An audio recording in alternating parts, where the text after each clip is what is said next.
Merci de vous joindre à nous aujourd'hui. Pouvez-vous nous parler de votre parcours avant votre expérience de mort imminente? Bien sûr. J'ai 52 ans, je suis marié, j'ai 2 enfants et je travaille comme comptable à Chicago. Il y a environ 6 mois, j'ai vécu une expérience qui a complètement changé ma vie et ma compréhension de Dieu, du péché et de l'au-delà. Que s'est-il passé il y a 6 mois? Je rentrais du travail en voiture un soir pluvieux. Les routes étaient glissantes et la visibilité était mauvaise. Je me souviens avoir pris un virage et avoir soudainement vu des phares arriver droit sur moi. Une voiture avait traversé ma voie. J'ai fait un écart pour l'éviter mais j'ai perdu le contrôle. Ma voiture a quitté la route et a roulé plusieurs fois sur un talus. La prochaine chose que j'ai su, c'est que j'ai eu ce que je ne peux décrire que comme une expérience hors du corps. Cela a dû être terrifiant. De quoi vous souvenez-vous de ces moments? C'était une sensation très étrange. Je me sentais flotter au-dessus de ma voiture accidentée. Je pouvais voir mon corps brisé à l'intérieur, mais je ne ressentais aucune douleur. J'étais complètement consciente, plus consciente que jamais dans ma vie. Tout était clair et net. Je me souviens avoir pensé, ça y est, je suis morte. Mais je n'avais pas peur. J'éprouvais un sentiment de paix écrasant. Au début, il n'y avait que l'obscurité et une sensation de flottement. Mais soudain, j'ai senti que j'étais tiré vers le haut à une vitesse incroyable. J'ai émergé dans cette lumière brillante et englobante. C'était plus qu'une simple luminosité, c'était vivant, vibrant d'amour et de connaissance. Que s'est-il passé ensuite? J'ai commencé à m'élever, en m'éloignant du lieu de l'accident. C'était comme si j'étais attiré vers une lumière brillante. En m'approchant, j'ai pu sentir l'amour le plus intense imaginable rayonner de cette lumière. C'était plus qu'un simple sentiment, c'était comme si j'étais enveloppé d'amour pur et d'acceptation. Avez-vous vu quelqu'un ou quelque chose dans cette lumière? Oui, j'ai rencontré ce que je ne peux décrire que comme un être de pure lumière et d'amour. J'ai instinctivement su que c'était Jésus. Il ne parlait pas avec des mots, mais je pouvais comprendre tout ce qu'il me communiquait par télépathie. Il m'a montré un aperçu de toute ma vie, chaque action, chaque pensée, chaque interaction que j'avais eue. Je me suis senti bouleversé par mes nombreux manquements, par le nombre de fois où j'avais été égoïste ou blessante envers les autres. Qu'avez-vous ressenti?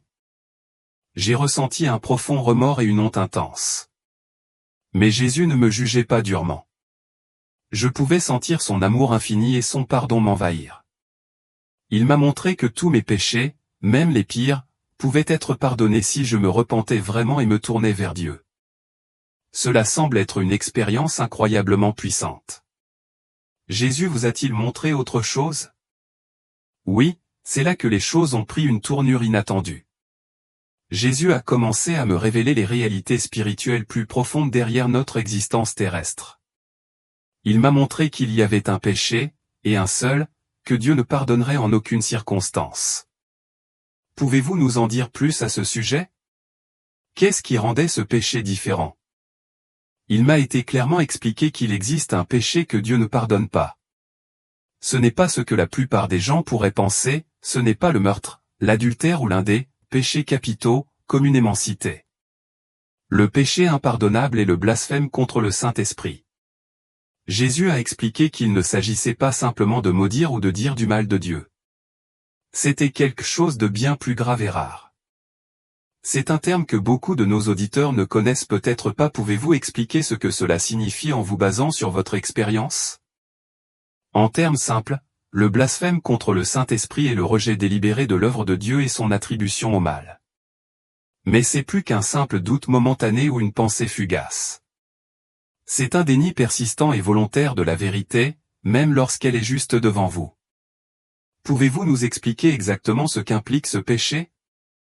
Jésus m'a montré que le blasphème contre le Saint-Esprit se produit lorsque quelqu'un assiste à un acte indéniable de la puissance et de la bonté de Dieu par le Saint-Esprit, mais l'attribue délibérément et malicieusement à des forces maléfiques ou démoniaques.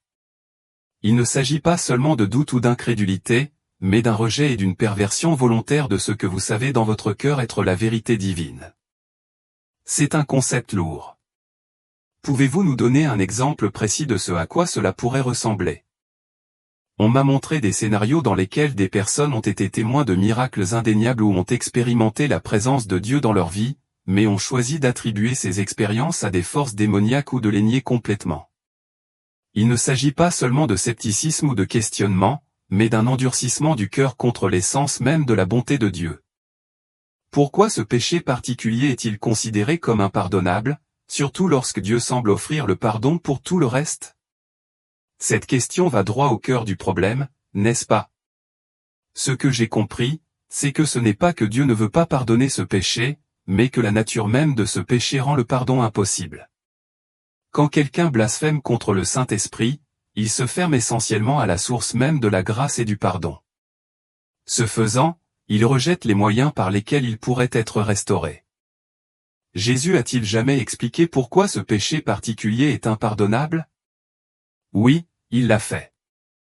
Il m'a aidé à voir que le Saint-Esprit n'est pas seulement une présence passive, mais la force active de Dieu dans le monde, agissant et travaillant pour nous convaincre de péché, nous attirant vers la repentance et nous conduisant au salut.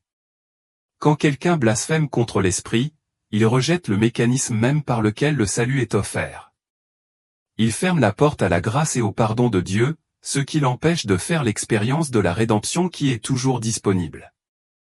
C'est un concept qui donne à réfléchir, c'est sûr. Comment ces révélations vous ont-elles affecté personnellement? Elles m'ont ébranlé jusqu'au plus profond de moi-même. J'ai réalisé à quel point j'avais été proche, à certains moments de ma vie, de commettre ce péché impardonnable. En tant que sceptique, j'avais souvent rejeté les expériences spirituelles ou essayé de les expliquer comme de simples phénomènes psychologiques. Je voyais maintenant à quel point cet état d'esprit pouvait être dangereux s'il était poussé à l'extrême, et je comprenais qu'il pouvait conduire une personne à se couper de la seule source de grâce qui pouvait la sauver. Jésus a-t-il donné des exemples de ce à quoi ce genre de péché pouvait ressembler? Oui, il m'a montré des visions saisissantes de chefs religieux de l'histoire ou des individus qui avaient été témoins de miracles incroyables, comme des guérisons et des exorcismes accomplis par la puissance de Dieu. Pourtant, à cause de la jalousie et de la haine, ils ont choisi de nier la vérité et ont plutôt affirmé que ces actes miraculeux étaient l'œuvre de Satan. Leur cœur était devenu si endurci qu'ils ne reconnaissaient plus la bonté de Dieu, ils ont choisi de qualifier de mal ce qui était clairement saint et divin. C'était une image terrifiante et qui donne à réfléchir. C'est une pensée qui fait froid dans le dos. Jésus a-t-il mentionné à quel point ce péché est courant? Il a clairement indiqué que ce péché est incroyablement rare. La plupart des gens, même s'ils doutent ou luttent avec leur foi, ne s'approchent jamais de le commettre. Cela nécessite un niveau de conscience spirituelle, associé à un rejet délibéré et persistant de l'œuvre de Dieu dans votre vie, quelque chose que la plupart des gens, heureusement, n'atteindront jamais. Avez-vous appris quelque chose sur la façon d'éviter de commettre ce péché? Oui, et cette partie est cruciale, la clé est de toujours rester ouvert à l'œuvre de Dieu dans votre vie. Même lorsque vous ne comprenez pas quelque chose, ou lorsque cela remet en question vos croyances, ne soyez pas prompt à le rejeter ou à l'attribuer au mal. Au lieu de cela, abordez-le avec un cœur ouvert, en recherchant la compréhension. Posez des questions, mais toujours avec un esprit d'humilité et d'ouverture, prêt à apprendre plutôt qu'à rejeter. Avez-vous appris autre chose sur le péché et le pardon au cours de votre expérience? Absolument. Jésus m'a montré quelque chose de profond, tous les autres péchés, aussi horribles ou graves soient-ils, peuvent être pardonnés si la personne se repent sincèrement. Il m'a même montré des exemples de personnes qui avaient commis des actes innommables et qui ont trouvé plus tard la rédemption et le pardon grâce à un repentir sincère. C'était un puissant rappel qu'avec Dieu, aucun péché n'est hors de portée de son pardon tant que le cœur est disposé à se tourner vers lui avec sincérité. C'est incroyablement puissant, et je suis sûr que nos auditeurs aimeraient en entendre davantage. Nous approfondirons ces détails dans un instant, mais avant cela, avez-vous rencontré quelqu'un d'autre pendant votre expérience de mort imminente? Oui, après mon séjour avec Jésus, j'ai été doucement guidé par ce qui semblait être un ange vers un endroit qui ne pouvait être décrit que comme un jardin céleste. La beauté de ce lieu était au-delà des mots, luxuriant, vibrant et plein de vie. C'est là que j'ai rencontré ma grand-mère, décédée alors que j'étais encore adolescente. À ma grande surprise, elle était à nouveau jeune, radieuse, pleine de vitalité et débordante de joie. Nous nous sommes embrassés, et l'amour et la paix qui m'ont envahi à ce moment-là étaient indescriptibles. Elle m'a regardé avec une telle fierté dans les yeux et m'a dit à quel point elle était fière de l'homme que j'étais devenu. Mais ensuite, elle m'a gentiment rappelé que ce n'était pas encore mon heure, que j'avais encore un travail important à accomplir sur Terre. Cela a dû être un moment incroyablement émouvant pour vous. Voulais-tu rester dans cet endroit paisible? Une partie de moi le souhaitait vraiment. Le sentiment de paix, d'amour et de sérénité qui m'enveloppait dans ce jardin était différent de tout ce que j'avais jamais ressenti. C'était comme si tout le poids et les difficultés de la vie avaient fondu. Mais même au milieu de cette paix parfaite, il y avait une attirance en moi, un sentiment profond que je n'en avais pas encore fini. Je ressentais une forte attirance vers ma famille, vers la vie que j'avais laissée derrière moi. Il me restait encore tant à apprendre, tant de leçons à découvrir. Comment es-tu retourné dans ton corps physique après cette expérience? La transition a été incroyablement rapide, presque trop rapide pour être comprise. Un instant, j'étais dans ce jardin céleste, me sentant embrassé par l'amour et la paix. L'instant d'après, j'étais à bout de souffle tandis que les médecins travaillaient frénétiquement pour rétablir le rythme de mon cœur. Le changement était brutal. J'avais l'impression d'être arraché d'un lieu de perfection et propulsé dans la dure réalité de mon existence physique. Je me souviens très bien de la sensation douloureuse de réintégrer mon corps. C'était désorientant et inconfortable. Le monde autour de moi était sombre, et tout ce que je pouvais entendre était des voix lointaines et le bip incessant des machines. Quand j'ai finalement ouvert les yeux, je me suis retrouvé dans un lit d'hôpital, entouré de médecins inquiets et de ma famille, qui avait l'air à la fois soulagé et effrayé. Combien de temps étais-tu inconscient? J'étais dans le coma depuis 3 semaines. Les médecins avaient dit à ma famille qu'il y avait peu d'espoir. Ils ont dit que même si je me réveillais, je souffrirais probablement de graves lésions cérébrales, si jamais je me réveillais. Mais me voici aujourd'hui, complètement rétabli, avec une histoire qui a changé le cours de ma vie pour toujours. Comment cette expérience vous a-t-elle changé? De toutes les manières imaginables. Mes priorités ont complètement changé. Avant cette expérience, j'étais tellement concentré sur ma carrière, sur le fait de gagner de l'argent et sur la réussite matérielle. Je pensais que ces choses étaient les aspects les plus importants de la vie. Mais maintenant, je réalise à quel point elles sont éphémères et finalement insignifiantes par rapport à l'importance d'aimer les autres et de se rapprocher de Dieu. Depuis, je me suis beaucoup plus impliqué dans mon Église et dans le service à ma communauté. J'essaie d'être plus patient, plus gentil et plus compréhensif dans mes interactions quotidiennes. J'ai redécouvert ma foi, mais cette fois c'est différent. Elle est plus profonde et plus significative que je n'aurais jamais pu l'imaginer. Je suis beaucoup plus conscient de mes actions et de mes paroles, sachant à quel point elles peuvent avoir un impact profond sur les autres. Et je me suis donné pour mission de partager ce que j'ai appris sur le péché impardonnable, dans l'espoir d'aider les autres à éviter de tomber dans ce piège spirituel. Avez-vous déjà eu des doutes sur ce que vous avez vécu? Oui, il y a eu des moments de doute. Il y a des moments où cela semble presque trop incroyable pour être vrai. Mais ensuite je me souviens de la réalité accablante des sentiments et des expériences que j'ai vécues. Ce que j'ai rencontré à cet endroit était plus réel que tout ce que j'ai jamais vécu dans ce monde physique. Et la transformation de ma vie depuis lors, la paix, le sens du but, l'amour approfondi que je ressens me convainc que ce n'était pas une sorte d'hallucination ou de rêve. C'était réel. Votre expérience m'a-t-elle permis de comprendre pourquoi Dieu permet la souffrance? C'est l'un des aspects les plus profonds de mon expérience. Jésus m'a montré que même si la souffrance n'est jamais bonne en soi, elle peut servir à notre cheminement spirituel. La souffrance peut approfondir notre compassion, construire notre caractère et nous rapprocher de Dieu et des autres. J'ai fini par comprendre que Dieu ne cause pas la souffrance, mais qu'il l'utilise pour faire le bien. Je sais que cette perspective est difficile à saisir pour beaucoup, mais c'est une perspective que je garde désormais profondément ancrée dans mon cœur. La souffrance, entre les mains de Dieu, peut être un outil puissant de croissance spirituelle. Comment expliquez-vous la souffrance à ceux qui la subissent? J'aborde toujours ce sujet avec beaucoup de soin et de sensibilité. Je ne voudrais jamais minimiser la douleur de qui que ce soit ou suggérer que sa souffrance est en quelque sorte bonne ou méritée.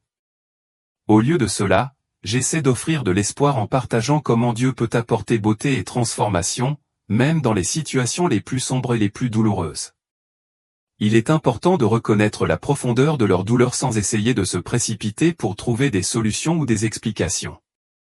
L'une des choses les plus puissantes que nous puissions faire en période de souffrance est de simplement être présent avec les gens, en leur offrant amour, soutien et réconfort sans ressentir le besoin de justifier leur douleur.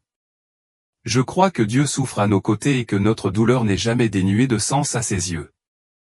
Son amour et sa présence sont avec nous-mêmes dans les moments les plus difficiles, et c'est une vérité qui peut apporter du réconfort au milieu de la tempête.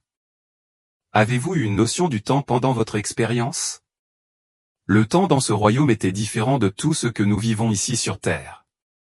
Cette revue de vie, qui m'a semblé si vaste et complète, m'a semblé durer des heures, mais en même temps, j'ai eu l'impression qu'elle s'était déroulée en un instant. Ma conversation avec Jésus, remplie d'enseignements et de révélations profondes, semblait couvrir une grande quantité d'informations en seulement quelques minutes de temps terrestre. C'était comme si le temps lui-même était fluide et que les contraintes typiques auxquelles nous sommes liés ici dans le monde physique ne s'appliquaient pas. Cela m'a rappelé que dans le domaine spirituel, le temps n'est pas le même que celui que nous connaissons sur Terre, il fonctionne à un tout autre niveau. De nombreuses personnes qui ont vécu des expériences de mort imminente déclarent avoir ressenti un amour inconditionnel. Est-ce que cela faisait partie de votre expérience? Absolument. L'amour que j'ai ressenti pendant cette période était différent de tout ce que j'avais connu auparavant. L'amour que Jésus m'a montré, et plus tard l'amour de ma grand-mère, était bouleversant dans sa profondeur et sa pureté. Ce n'était pas un amour qui m'acceptait seulement malgré mes défauts, où il m'acceptait pleinement, à cause de qui j'étais. Je me sentais connu d'une manière qui transcendait la compréhension humaine. Ce n'était pas basé sur ce que j'avais fait ou pas fait, mais simplement parce que j'existais. Cet amour était complet, inconditionnel et englobant. Il m'appelait à être la meilleure version de moi-même, mais pas par jugement ou critique, mais plutôt par désir profond de me voir réaliser mon véritable potentiel. Comment cela a-t-il affecté votre compréhension de l'amour de Dieu? Cette expérience a rendu l'amour de Dieu beaucoup plus réel et personnel pour moi. Avant, je comprenais l'amour de Dieu d'une manière abstraite et théologique, quelque chose en quoi je croyais, mais que je ne ressentais pas toujours profondément. Maintenant, après avoir expérimenté cet amour de première main, je sais au plus profond de mon être que je suis aimé au-delà de toute mesure par le Créateur de l'univers. Ce n'est plus seulement un concept. C'est une réalité vivante et respirante que je porte en moi chaque jour.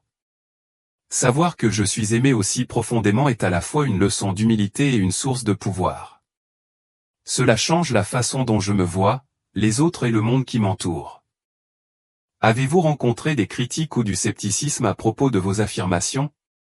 Oui, absolument. Il est naturel que certaines personnes, en particulier celles qui abordent la vie avec un esprit scientifique ou sceptique, tentent de rationaliser mon expérience en la considérant comme une sorte d'hallucination causée par un manque d'oxygène dans mon cerveau. Certains m'ont même accusé d'avoir tout inventé pour attirer l'attention. Je comprends leur scepticisme, j'ai moi aussi été à leur place. Avant que cela ne m'arrive, j'aurais peut-être moi-même remis en question la validité de telles expériences. Mais maintenant, je partage simplement mon histoire aussi honnêtement que possible et je laisse les autres tirer leurs propres conclusions. Je n'essaie de convaincre personne de quoi que ce soit. Je sais juste ce que j'ai vécu et je crois que c'est réel. Que répondez-vous à ceux qui disent que les expériences de mort imminente ne sont qu'une façon pour le cerveau de faire face à la mort? Je respecte leur opinion, mais pour ma part, je ne crois pas qu'une explication purement physique puisse expliquer la profondeur et la clarté de ce que j'ai vécu. Les expériences que j'ai vécues ou la clarté de mes pensées, la révision de ma vie, les rencontres avec des êtres spirituels ont été bien trop cohérentes, intentionnelles et significatives pour n'être que le simple déclenchement aléatoire de neurones. Et au-delà de cela, la transformation durable que cela a eu sur ma vie témoigne de quelque chose de bien plus profond que ce que je pourrais attendre d'une hallucination ou d'une activité cérébrale. La paix, la clarté et le sentiment d'avoir un but que j'ai acquis sont restés avec moi d'une manière qu'aucune explication scientifique ne peut ignorer. Vous avez évoqué un bilan de vie. Pouvez-vous nous en dire plus? Ce bilan a été l'une des parties les plus profondes de mon expérience. C'était comme regarder un film de toute ma vie, mais ce qui le rendait si unique, c'est que je ne l'observais pas seulement d'un seul point de vue. Je le vivais sous plusieurs angles, simultanément, à la fois de mon propre point de vue et de celui des autres. Je pouvais ressentir l'impact complet de mes actions, à la fois bonnes et mauvaises. J'ai ressenti la douleur que j'avais causée aux autres par des paroles irréfléchies ou un comportement égoïste, mais j'ai aussi ressenti la joie et l'amour que j'avais apporté au monde par des actes de gentillesse et de compassion. Ce fut une expérience incroyablement enrichissante et révélatrice, qui m'a montré à quel point nous sommes tous interconnectés et comment même de petites actions peuvent avoir des effets d'entraînement dont nous ne nous rendons peut-être même pas compte. Avez-vous appris quelque chose de surprenant sur vous-même au cours de ce bilan? Oui, j'ai été choqué de voir à quel point les petites choses comptaient. Un petit acte de gentillesse, quelque chose que j'avais peut-être oublié depuis longtemps, a eu un impact positif énorme sur la vie de quelqu'un. D'un autre côté, j'ai été frappé par la profondeur avec laquelle une remarque imprudente ou un commentaire désinvolte que j'avais fait avait blessé quelqu'un d'une manière que je n'avais pas entièrement comprise à l'époque. Cela m'a fait réaliser que chaque interaction que nous avons, aussi insignifiante soit-elle en apparence, a le potentiel de changer la vie de quelqu'un, que ce soit pour le meilleur ou pour le pire. Cette revue de vie m'a appris l'importance d'être consciente de mes actions et de mes paroles, car elles ont un poids bien supérieur à ce que nous pouvons voir sur le moment. Plongeons plus profondément dans le concept de blasphème contre le Saint-Esprit. Ce péché particulier est souvent considéré comme le plus grave parce qu'il est impardonnable. Mais lorsque j'ai cherché à comprendre auprès de Jésus, il m'a révélé quelque chose de profond, ce n'est pas tant que Dieu ne veut pas pardonner, mais que l'individu qui commet ce péché s'est volontairement fermé à la possibilité du pardon. Le Saint-Esprit est l'agent par lequel Dieu nous convainc, nous amenant à la repentance et à la transformation. Lorsque quelqu'un rejette continuellement et consciemment l'œuvre du Saint-Esprit dans sa vie, il endurcit son cœur au point de refuser d'accepter la vérité de Dieu. C'est ce qui rend la situation si grave. Il refuse de reconnaître ce qui est bon, allant même jusqu'à qualifier de mal ce qui est clairement juste, et vice-versa. Ce faisant, il coupe effectivement son lien avec la seule source de repentance et de pardon. Vous avez mentionné précédemment que le blasphème contre le Saint-Esprit est plus qu'un simple moment de doute. Pourriez-vous développer cela? Absolument. Ce que j'ai compris, c'est que ce péché ne se produit pas de manière impulsive ou accidentelle. C'est un rejet délibéré et continu de la vérité de Dieu. C'est un processus lent et progressif par lequel le cœur devient de plus en plus résistant aux vérités spirituelles. Au début, quelqu'un peut rejeter ou ignorer de petites vérités mineures, mais avec le temps, ce rejet s'aggrave et conduit à un déni total de la présence et de l'action de Dieu dans le monde. Ce n'est pas un événement ponctuel, c'est un modèle de rejet qui endurcit progressivement le cœur. Donc, ce n'est pas quelque chose que quelqu'un ferait sans le savoir? Exactement. Ce n'est pas un péché que l'on pourrait commettre sans le savoir ou sans réfléchir. C'est une décision volontaire et consciente de rejeter Dieu et son œuvre. Ce péché ne naît pas d'un moment de faiblesse ou de doute, mais d'une résistance persistante et continue à la vérité de Dieu. La plupart des gens, même ceux qui luttent contre le doute ou traversent des phases de rébellion, n'approchent jamais ce point de rejet total. Et c'est une distinction essentielle à faire. Le fait même que quelqu'un s'inquiète d'avoir commis ce péché suggère qu'il ne l'a pas fait, car les personnes qui commettent ce péché ne se soucient plus de leur relation avec Dieu de quelque façon que ce soit. Cette apathie est un signe clair qu'elles n'ont pas franchi cette ligne. Pourriez-vous illustrer comment ce rejet pourrait se manifester dans la vie de quelqu'un? On m'a montré plusieurs exemples, et l'un d'entre eux s'est démarqué. Imaginez quelqu'un qui est témoin à plusieurs reprises d'actes de bonté, d'amour et de bonté indéniables ou des actes qui reflètent clairement la présence de Dieu dans le monde. Pourtant, chaque fois qu'ils sont confrontés à de tels actes, ils choisissent de les expliquer en les attribuant à une coïncidence ou à des motivations humaines égoïstes. Au fil du temps, leur cœur s'endurcit à tel point qu'ils commencent à considérer tous les actes de bonté avec suspicion, les considérant non pas comme des actes d'amour divin, mais comme des manipulations ou des faiblesses. Finalement, cette personne atteint un point où elle ne peut plus reconnaître la bonté de Dieu, parce qu'elle s'est volontairement endurcie à son égard. C'est une pensée profondément troublante. Existe-t-il vraiment un point de non-retour pour quelqu'un qui emprunte ce chemin? Oui, et c'est la réalité terrifiante de ce péché. Il arrive un moment où le cœur d'une personne devient si endurci qu'elle ne reconnaît plus la grâce de Dieu ou ne ressent plus l'attrait du Saint-Esprit. Ce n'est pas que Dieu cesse d'offrir le pardon, mais que l'individu devient incapable de le recevoir parce qu'il l'a rejeté si complètement. Son cœur devient imperméable à l'amour et à la grâce même qui pourrait le sauver. Quel est le rapport avec le concept de libre arbitre? C'est une question puissante, et voici ce que j'ai compris, ce péché est l'expression ultime du libre arbitre. Dieu, dans son respect pour la liberté humaine, nous permet de faire des choix, même au point de le rejeter complètement. Si quelqu'un choisit de se fermer à Dieu, il ne l'oblige pas à faire demi-tour.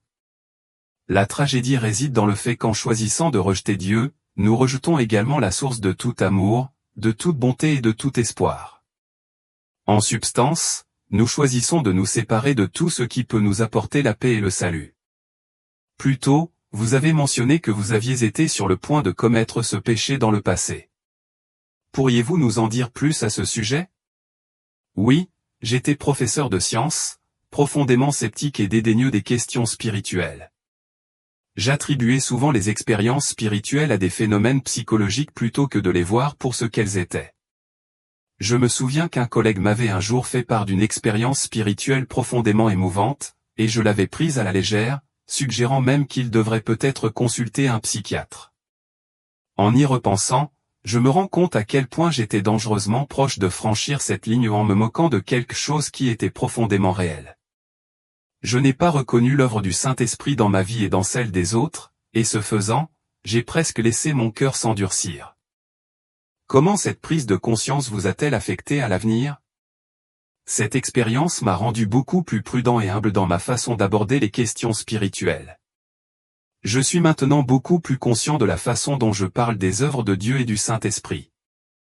Même en plaisantant, je fais attention à ne pas rejeter ou me moquer de ce qui est bon, même indirectement. Cela m'a permis d'approfondir ma compréhension de l'œuvre du Saint-Esprit dans le monde et dans la vie des individus. J'en suis venu à reconnaître le caractère sacré des expériences spirituelles et l'immense importance de rester ouverte à la puissance transformatrice de Dieu. Cela m'a également rendu plus sensible à la facilité avec laquelle nous pouvons endurcir notre cœur si nous ne sommes pas vigilants à entretenir notre relation avec Dieu. Comment pensez-vous que cette compréhension devrait affecter la façon dont nous abordons notre vie spirituelle? Je pense que cela devrait nous rendre plus diligents à rester sensibles à l'œuvre du Saint-Esprit dans nos vies. Nous devrions faire attention à ne pas ignorer ou résister à ces coups de pouce vers la justice et la repentance. En même temps, je ne pense pas que nous devions vivre dans la peur de commettre accidentellement un péché impardonnable. Si nous cherchons sincèrement Dieu et essayons de le suivre, nous allons dans la direction opposée du blasphème contre l'Esprit. Votre expérience vous a-t-elle donné un aperçu d'autres traditions ou croyances religieuses? Jésus m'a montré que l'amour et la vérité de Dieu sont plus grands que n'importe quelle tradition religieuse. Si j'ai vu la vérité du christianisme confirmée, j'ai aussi vu que Dieu travaille de plusieurs manières pour attirer les gens à lui. Il juge les gens en fonction de la lumière qui leur a été donnée et de la façon dont ils y ont répondu, et non en fonction de leur adhésion à un ensemble particulier de doctrines. C'est une perspective intéressante. Comment cela a-t-il affecté votre vision des autres religions? Je suis devenu beaucoup plus ouvert à l'apprentissage d'autres traditions spirituelles tout en restant enraciné dans ma foi chrétienne. Je vois les fils conducteurs de l'amour, de la compassion et de la recherche du divin qui traversent de nombreuses religions. En même temps, mon expérience m'a confirmé le rôle unique de Jésus comme chemin vers le Père. Revenons à votre expérience de mort imminente. Pouvez-vous décrire plus en détail les êtres que vous avez rencontrés? C'est difficile parce qu'il n'était pas physique au sens où nous l'entendons. Jésus est apparu comme un être de pure lumière et d'amour, mais je pouvais aussi percevoir ses traits humains. L'ange qui m'a guidé était similaire, rayonnant et beau au-delà des mots, mais avec une personnalité distincte. Ma grand-mère ressemblait à une version parfaite de ce dont je me souvenais, mais imprégnée de lumière et de joie. Avez-vous acquis des connaissances sur la nature du paradis ou de l'au-delà? Ce que j'ai vécu ressemblait plus à un lieu de détention temporaire qu'au paradis final décrit dans les Écritures. Jésus m'a montré des aperçus de ce qui attend les croyants après la résurrection, une terre renouvelée où nous aurons un corps physique et continuerons à grandir, à apprendre et à créer. Le jardin où j'ai rencontré ma grand-mère était d'une beauté indescriptible, mais j'ai senti que ce n'était qu'un avant-goût de ce qui allait arriver. Avez-vous vu ou appris quelque chose sur l'enfer ou la punition du péché? Jésus ne m'a pas montré l'enfer directement, mais il m'en a transmis la réalité. Je l'ai compris non pas comme un lieu de torture physique, mais comme un état de séparation complète de la présence et de l'amour de Dieu. L'angoisse de cette séparation est ce qui le rend infernal. Mais j'ai aussi vu que cette séparation est en fin de compte un choix, Dieu n'envoie pas les gens en enfer, ils le choisissent en rejetant constamment son amour et sa vérité. Avez-vous appris quelque chose sur la prière ou la communication avec Dieu au cours de votre expérience? Oui, j'ai vu que la prière est bien plus que la simple récitation de mots ou la formulation de requêtes. Il s'agit d'aligner notre cœur et notre esprit sur la volonté de Dieu. J'ai vécu une forme de communication avec Jésus qui allait au-delà des mots, un partage direct de pensées et de sentiments. Bien que nous ne puissions pas reproduire pleinement cela dans notre état terrestre, je m'efforce maintenant d'atteindre ce type de communion ouverte et honnête avec Dieu dans ma vie de prière. Comment cela a-t-il affecté vos habitudes de prière? Je passe plus de temps en méditation silencieuse maintenant, simplement en étant immobile dans la présence de Dieu. Quand j'utilise des mots, ils viennent davantage du cœur en moins formel et plus conversationnel. J'écoute aussi davantage, essayant d'être attentif aux incitations subtiles du Saint-Esprit. Avez-vous acquis des connaissances sur la nature de Dieu au cours de votre expérience? J'ai vu Dieu comme étant à la fois transcendant et intimement personnel. L'amour que j'ai ressenti était vaste au-delà de l'imagination, mais aussi intensément spécifique à moi en tant qu'individu. J'ai senti que Dieu est bien au-delà de nos catégories et concepts humains, mais choisit de se rapporter à nous d'une manière que nous pouvons comprendre. La Trinité, Père, Fils et Saint-Esprit m'est apparue distincte mais complètement unifiée d'une manière difficile à exprimer avec des mots. C'est fascinant. Avez-vous appris quelque chose sur la façon dont Dieu considère les religions et les confessions humaines? J'ai senti que Dieu regarde le cœur plus que les étiquettes ou les affiliations extérieures. Ce qui compte le plus, c'est la direction dans laquelle nous allons vers l'amour et la vérité ou loin de ceux-ci.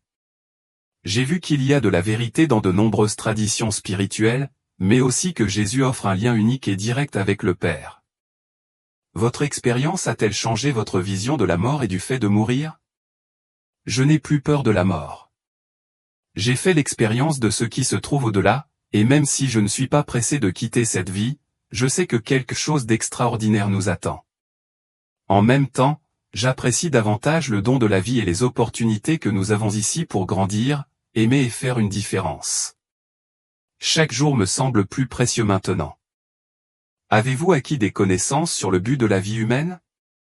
Oui, j'ai vu que notre but premier est de grandir dans l'amour pour Dieu et l'amour pour les autres. Tout le reste découle de cela. Nos expériences ici, bonnes ou mauvaises, sont des occasions de croissance de l'âme. Nous sommes censés développer la capacité de donner et de recevoir de l'amour de manière toujours plus profonde. Cette croissance se poursuit même au-delà de cette vie. C'est profond. Comment cela a-t-il changé votre vie quotidienne? J'essaie de voir chaque interaction, chaque défi, comme une opportunité de grandir dans l'amour. Qu'il s'agisse d'être patient avec un collègue difficile ou de sacrifier mon temps pour aider un voisin, je me demande, comment puis-je répondre avec amour dans cette situation? Ce n'est pas toujours facile, mais j'ai découvert qu'aborder la vie de cette façon apporte un profond sentiment de but et d'accomplissement. Avez-vous reçu des messages spécifiques ou des tâches à accomplir à votre retour? Pas dans le sens d'une mission spécifique, mais j'ai ressenti un fort appel à partager mon expérience et les connaissances que j'ai acquises. Jésus m'a fait comprendre l'importance d'aider les autres à comprendre l'amour de Dieu et la réalité du monde spirituel. Il a également souligné l'urgence de vivre notre foi de manière pratique et aimante. Votre expérience vous a-t-elle permis de mieux comprendre la nature de la conscience humaine ou de l'âme? Oui, j'ai compris que notre conscience, notre moi essentiel, ne se limite pas à notre cerveau physique. Au cours de mon expérience, j'étais plus éveillé et conscient que je ne l'avais jamais été dans mon corps physique. J'ai vu que nous sommes des êtres spirituels vivant une expérience humaine, et non l'inverse. Notre cerveau physique est davantage un récepteur de la conscience qu'une source de celle-ci. Avez-vous acquis des connaissances sur le concept du jugement après la mort? Ce que j'ai vécu n'était pas tant un jugement par un être extérieur, mais un jugement de moi-même à la lumière de l'amour parfait et de la vérité. En voyant ma vie passer en revue en présence de Jésus, j'ai compris les conséquences de mes actes avec une clarté parfaite. Personne n'avait besoin de me signaler mes manquements, je pouvais les voir clairement moi-même. Mais même en voyant mes échecs, je me sentais aimé et j'avais la possibilité de grandir et de me racheter. Comment conciliez-vous cela avec les enseignements bibliques? Je crois que les idées que Dieu m'a révélées sont profondément alignées avec les Écritures, plus que nous pourrions le croire au premier abord. La Bible parle souvent du jugement de Dieu d'une manière qui reflète un processus d'illumination et de purification. Par exemple, elle décrit son jugement comme une lumière qui expose ce qui est caché et son feu purificateur qui purifie le métal. Ma propre expérience ressemblait beaucoup à cela, la vérité et l'amour de Dieu ont agi comme une lumière, illuminant chaque recoin caché de mon âme, brûlant les impuretés et laissant derrière eux ce qui était authentique et vrai. Ce processus de purification fait partie de l'intention aimante de Dieu de nous amener à un lieu de pureté et de plénitude. Revenons au concept du péché impardonnable. À quel point ce péché est-il courant? La compréhension que Dieu m'a donnée est que ce péché est en fait assez rare. Ce n'est pas quelque chose qui se produit facilement ou fréquemment. La plupart des gens, même ceux qui ne croient pas du tout en Dieu, n'ont pas atteint le point d'endurcir complètement leur cœur au point de ne pas pouvoir recevoir le pardon. Ce péché nécessite un rejet persistant et délibéré de la vérité de Dieu, et pour la plupart, ce n'est pas un endroit qu'ils atteignent. Cette révélation était quelque peu rassurante, car elle soulignait que la miséricorde de Dieu est toujours disponible pour ceux qui le cherchent. Maintenant, vous avez mentionné plus tôt que même les péchés très graves peuvent être pardonnés. Pourriez-vous développer cela? Oui, c'était l'un des plus beaux aspects de ce que Dieu m'a révélé, son pardon est bien plus grand que ce que nous pouvons vraiment comprendre. Même les péchés que nous pourrions considérer comme les plus graves ou les plus impardonnables, comme le meurtre, l'adultère, la trahison, peuvent être complètement pardonnés, tant que nous venons à Dieu avec un cœur de repentance sincère. Ce n'est pas parce que ces péchés sont petits ou insignifiants, mais parce que la grâce et la miséricorde de Dieu transcendent tout ce que nous pourrions considérer comme impardonnable. Comment cela fonctionne-t-il? Comment des péchés aussi graves peuvent-ils être pardonnés? La clé de tout cela est le sacrifice de Jésus-Christ sur la croix.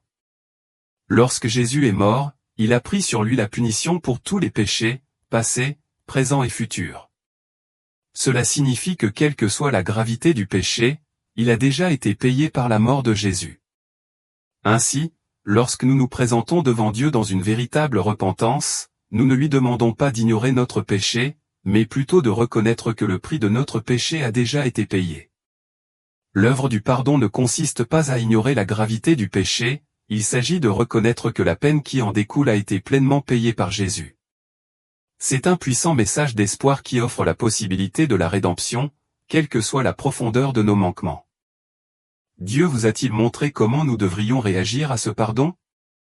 Oui, il m'a montré que comprendre l'incroyable profondeur du pardon de Dieu devrait changer radicalement notre façon de vivre. Cela devrait nous inciter à vivre avec un cœur rempli de gratitude, non seulement envers Dieu, mais aussi envers les autres. Cette compréhension devrait alimenter notre désir d'étendre la même grâce, la même miséricorde et le même pardon à ceux qui nous entourent. Ce n'est pas une licence pour vivre sans souci ou pour continuer à pécher librement, mais plutôt un appel à vivre d'une manière qui honore l'immense don de grâce que nous avons reçu. Plus nous saisissons le poids du pardon de Dieu, plus nous sommes obligés de refléter ce pardon dans nos actions et nos relations. Comment cette connaissance a-t-elle affecté vos interactions avec les autres? Cette compréhension m'a rendu beaucoup plus prudent quant au jugement des expériences spirituelles des autres. Je suis devenu très conscient que nous ne pouvons jamais vraiment connaître toute l'étendue de ce que Dieu fait dans la vie de quelqu'un.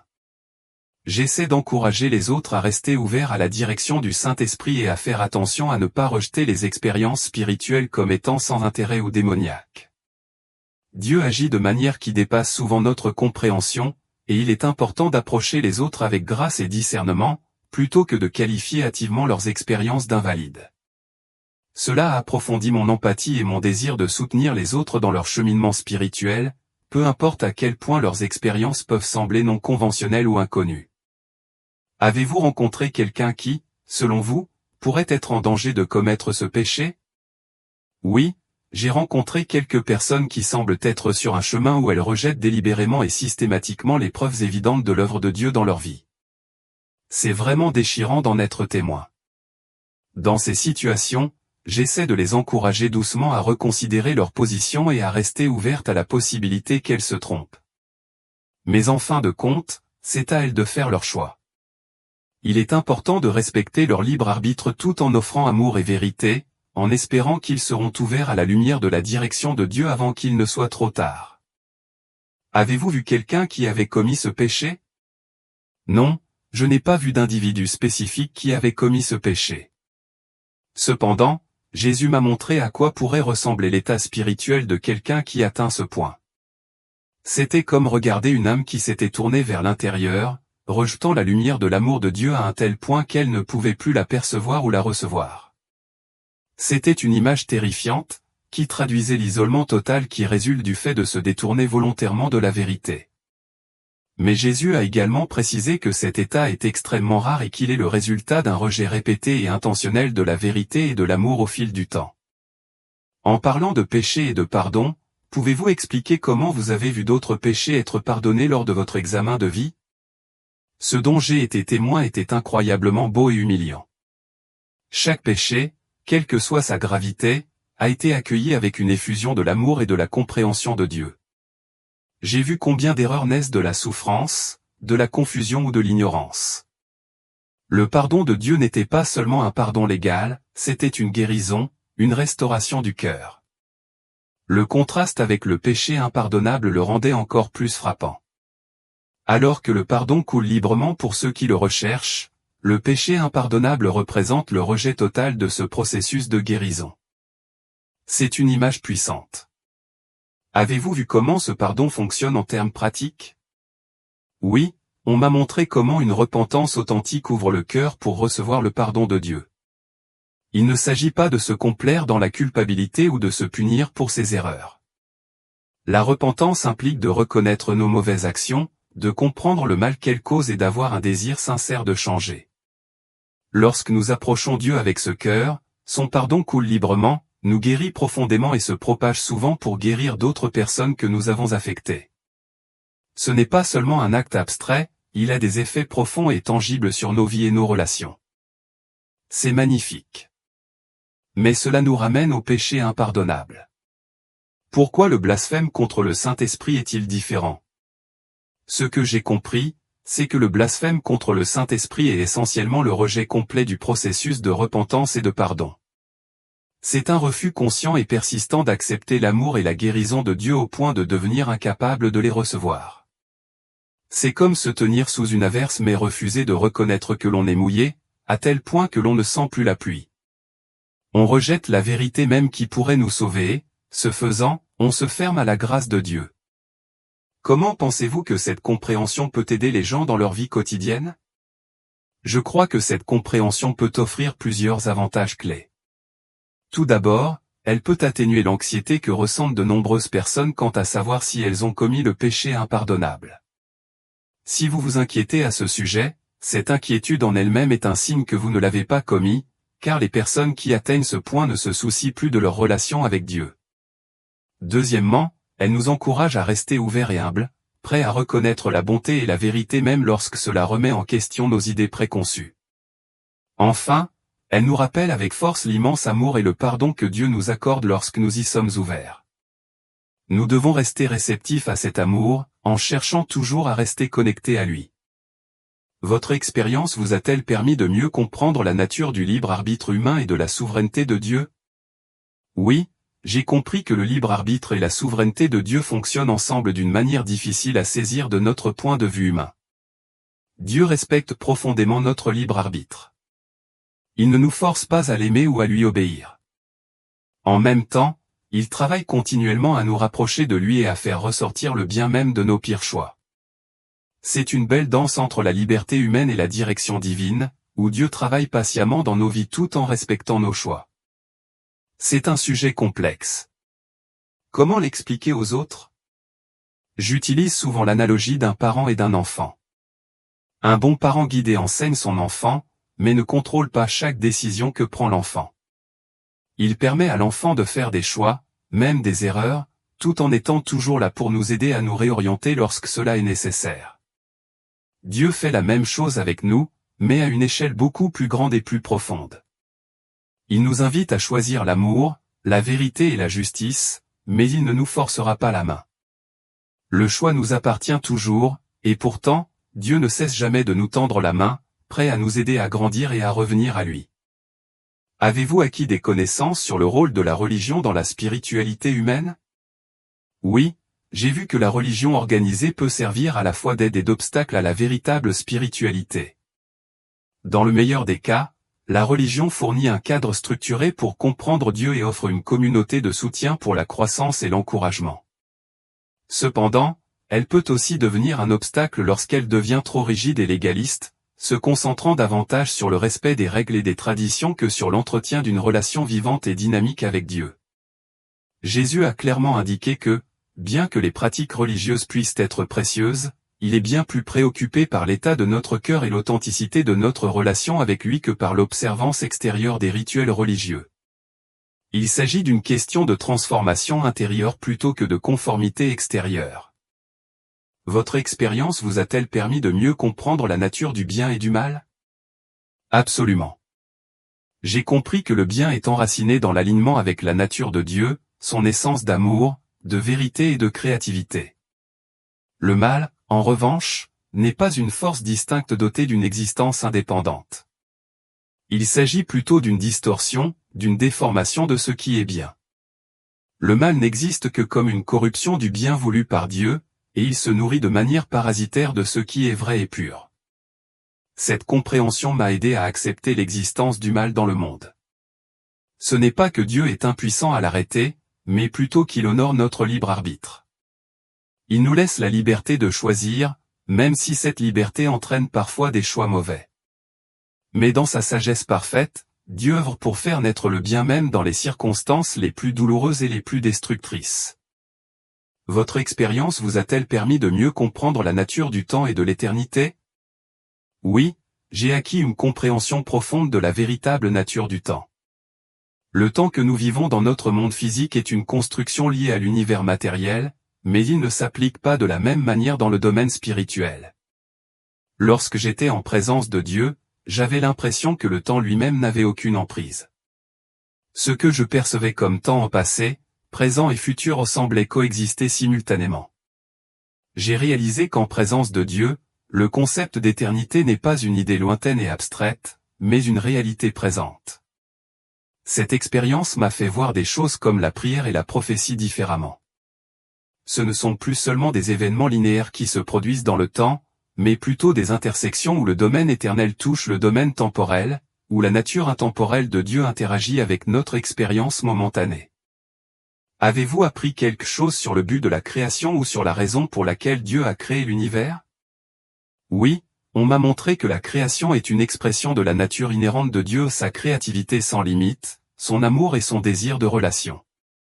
L'univers n'est pas un accident aléatoire ou le produit d'un caprice divin, mais un acte d'amour délibéré. Dieu a créé l'univers et tous les êtres vivants qui le composent pour qu'ils soient capables de choisir librement de l'aimer et de s'aimer les uns les autres, en étant pleinement conscients des risques et des défis qu'une telle liberté implique. L'histoire cosmique tout entière, la création, la chute et la rédemption concernent le parcours d'être capable d'expérimenter et de participer à la nature divine de l'amour.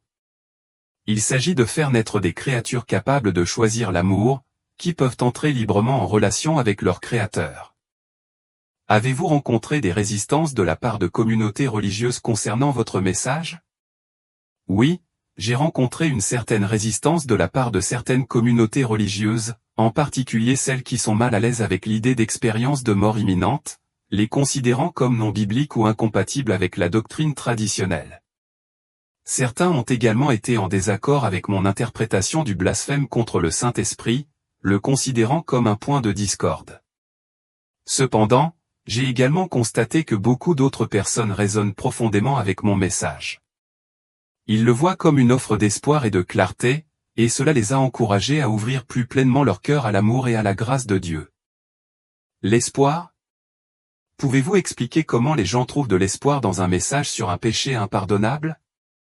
Cela peut sembler contre-intuitif au premier abord, mais j'ai constaté que de nombreuses personnes trouvent en fait de l'espoir et du réconfort dans ce message. La raison en est qu'elles en viennent à comprendre que le péché impardonnable n'est pas quelque chose qu'elles sont susceptibles de commettre accidentellement. La peur de trébucher sans le savoir dans un tel péché pèse souvent lourdement sur le cœur des gens, mais cette révélation les aide à se libérer de cette peur. Ils réalisent que tant qu'ils restent ouverts à la vérité de Dieu et recherchent continuellement sa direction, ils sont en sécurité. La clé n'est pas la perfection, mais l'humilité ou une volonté d'être réceptif à l'amour de Dieu et de permettre à son œuvre transformatrice de se produire dans leur cœur. Au lieu de se concentrer sur la peur du rejet, ils sont encouragés à garder leur cœur ouvert et à s'efforcer d'établir une relation plus profonde avec Dieu. Il s'agit d'une exploration fascinante du rôle de la Terre dans la grande histoire cosmique. J'en suis venu à considérer la Terre comme bien plus qu'un simple espace physique dans le vaste univers, c'est une sorte de pépinière spirituelle, où les âmes commencent leur voyage de croissance et de développement. Elle sert de point de départ unique dans le récit spirituel plus vaste, un endroit où chaque âme s'engage sur le chemin de l'accomplissement et de la transformation. Mais ce qui ressort encore plus, c'est que la Terre occupe une place centrale dans l'histoire spirituelle de l'univers tout entier. L'incarnation de Jésus sur cette même planète a une signification qui transcende de loin les frontières de notre monde. Elle suggère que la Terre elle-même est un point focal, une scène sur laquelle se déroule le grand drame de la création et de la rédemption. En ce sens, notre planète fait non seulement partie de l'ordre cosmique, mais joue également un rôle intégral dans l'histoire globale de l'amour divin et de la restauration. Cela approfondit la compréhension que notre existence ici n'est pas accessoire mais fait partie d'un objectif plus grand et éternel. En ce qui concerne la relation entre la foi et les bonnes œuvres dans le salut, j'ai réalisé que ces deux éléments sont intimement liés. La vraie foi, la croyance authentique en la grâce et l'amour de Dieu, s'exprime inévitablement par des actions d'amour. Il ne s'agit pas seulement d'un assentiment intellectuel à un ensemble de croyances, il s'agit de vivre ces croyances de manière tangible, qui reflète la bonté et la miséricorde de Dieu. En même temps, j'ai aussi saisi une distinction cruciale, notre salut ne se gagne pas par nos propres efforts, aussi nobles ou justes qu'ils puissent paraître. Le salut est, fondamentalement, un don, quelque chose que nous recevons par la grâce de Dieu. Nos bonnes œuvres sont une réponse naturelle à cette grâce, une façon de participer à l'œuvre continue de renouvellement de Dieu dans le monde. Elles ne sont pas la cause de notre salut, mais elles sont la preuve de son pouvoir transformateur dans nos vies. De cette façon, la foi et les œuvres sont les deux faces d'une même pièce, inséparables et se renforçant mutuellement. Cette compréhension a profondément remodelé ma vision du salut lui-même. Plutôt que de le considérer comme un événement singulier et ponctuel, je comprends maintenant le salut comme un processus dynamique et continu. Ce n'est pas seulement un moment où nous acceptons le Christ et sommes sauvés, mais un voyage continu pour devenir ce que Dieu nous a créé pour être. Le salut est une transformation, nous nous alignons davantage sur la volonté de Dieu, nous nous épanouissons dans notre moi le plus authentique. Ce processus commence lorsque nous nous tournons vers Dieu avec foi, mais il ne s'arrête pas là. Il s'étend à chaque jour de notre vie terrestre et au-delà, jusqu'à l'éternité. Chaque décision que nous prenons, chaque action que nous entreprenons nous rapproche de ce but ultime ou nous en éloigne. Le salut est donc un voyage qui nous permet d'approfondir notre relation avec Dieu et avec les autres, constamment façonné par les choix que nous faisons en cours de route. C'est un processus de devenir, pas seulement un statut à atteindre.